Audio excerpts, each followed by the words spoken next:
ఇక్కడ బయట కొనే మిర్చి బజ్జీల కంటే ఇంట్లోనే ఇంకా క్రిస్పీగా, ఇంకా టేస్టీగా చేసుకోవచ్చని మీకు తెలుసా? ఈ వీడియో చివరి వరకు చూస్తే మీరు కూడా బజ్జీ మాస్టర్ అయిపోతారు. అందరికీ నమస్కారం. మన ఛానల్‌కి స్వాగతం. ఈరోజు మనం చాలా సింపుల్‌గా, సూపర్ టేస్టీగా ఉండే మిర్చి బజ్జీ ఎలా చేయాలో చూద్దాం రండి. ఇక్కడ నేను కట్ మిర్చిని కూడా చేశానండి. ఇక్కడ నేను 2 టైప్స్ ఆఫ్ బజ్జీ రెసిపీస్ అయితే మీతో షేర్ చేసుకుంటున్నాను. చాలా బాగుంటాయండి. ఒక మంచి టిప్స్‌తో మీతో ఈ మిర్చి బజ్జీనైతే షేర్ చేసుకుంటున్నాను.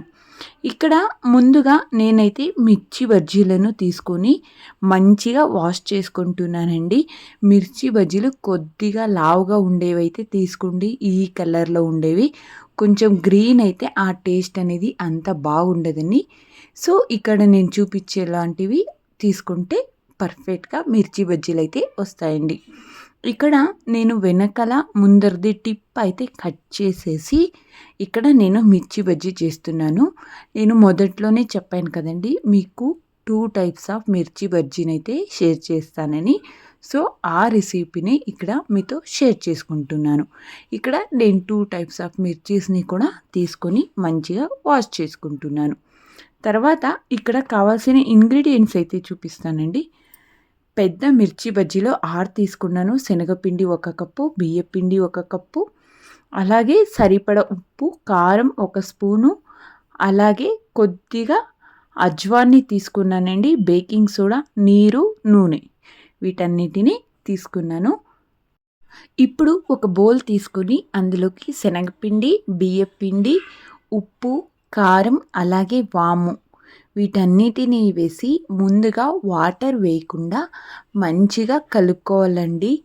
అలా కలుపుకున్న తర్వాత ఇందులోకి మీరు స్పైస్ అనేది ఎక్కువగా కావాలంటే కొద్దిగా కారాన్ని కూడా వేసుకోండి. కారం వేసుకుంటే మిర్చి బజ్జీ బ్యాటర్ అనేది పర్ఫెక్ట్గా ఉంటుంది. తర్వాత ఏ పించ్ ఆఫ్ టర్మరిక్ పౌడర్ని కూడా యాడ్ చేసేసి రుచికి సరిపడా ఉప్పుని వేసేసి డ్రైగానే ముందుగా కలుపుకోవాలి.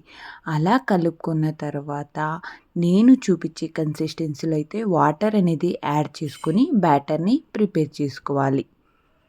ఇక్కడ మిర్చి బజ్జీ కోసం కొన్ని టిప్స్ అయితే మీతో షేర్ చేసుకుంటానండి. చాలా కారం కాకుండా పొడవుగా ఉండే మిర్చి బజ్జీ తీసుకుంటే రుచి బాగుంటుందండి. అలాగే మీరు కారం తగ్గుతుంది. ప్లస్ తినడానికి కూడా ఈజీ అవుతుంది గింజలు తీసేయడం వల్ల. తర్వాత బ్యాటర్ కన్సిస్టెన్సీ వచ్చేసి చాలా పల్చగా ఉండే కోట్ అనేది అవుతుంది. చాలా గట్టిగా ఉంటే హార్డ్ అవుతుందండి. ఇడ్లీ బ్యాటర్ కంటే కొంచెం గట్టిగా ఉండాలి.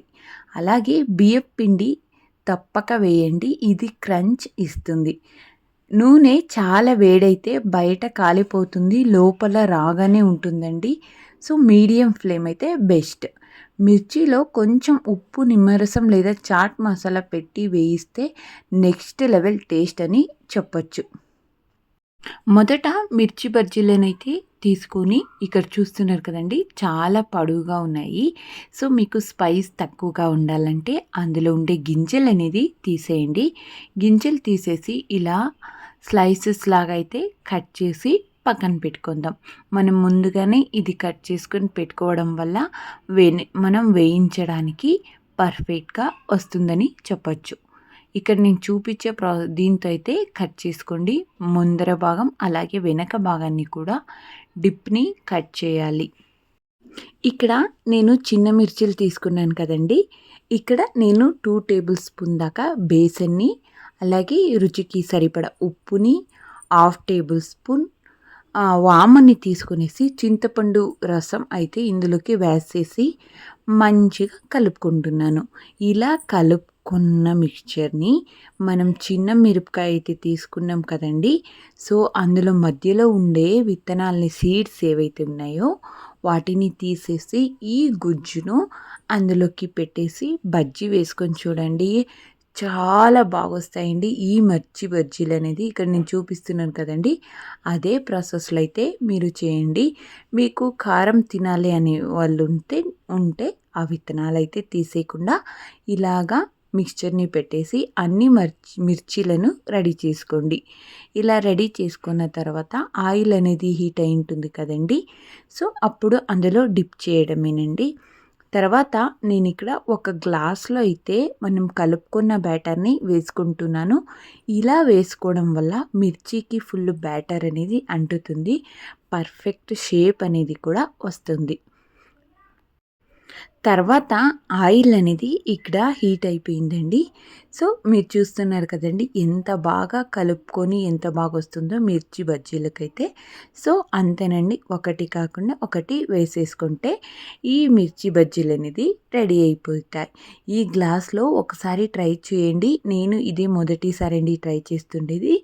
సో చాలా పర్ఫెక్ట్గా అయితే వచ్చినాయి మిర్చి బజ్జీలు అనేది. టేస్ట్ కూడా చాలా బాగుందండి. ఇలా 1 బై 1 వేసుకునేసి మీడియం ఫ్లేమ్లో మనం దీన్ని ఉడికించుకోవాలి. ఇలా 1 బై 1 టర్న్ చేసుకుంటూ మంచిగా ఫ్రై చేసుకోవాలండి. అలా ఫ్రై చేసుకోవడం వల్ల బజ్జీలు అనేది మాడిపోకుండా మంచిగా లోపల కూడా ఫ్రై అవుతాయి. బయట క్రిస్పీనెస్తో భలే చాలా బాగుంటాయండి.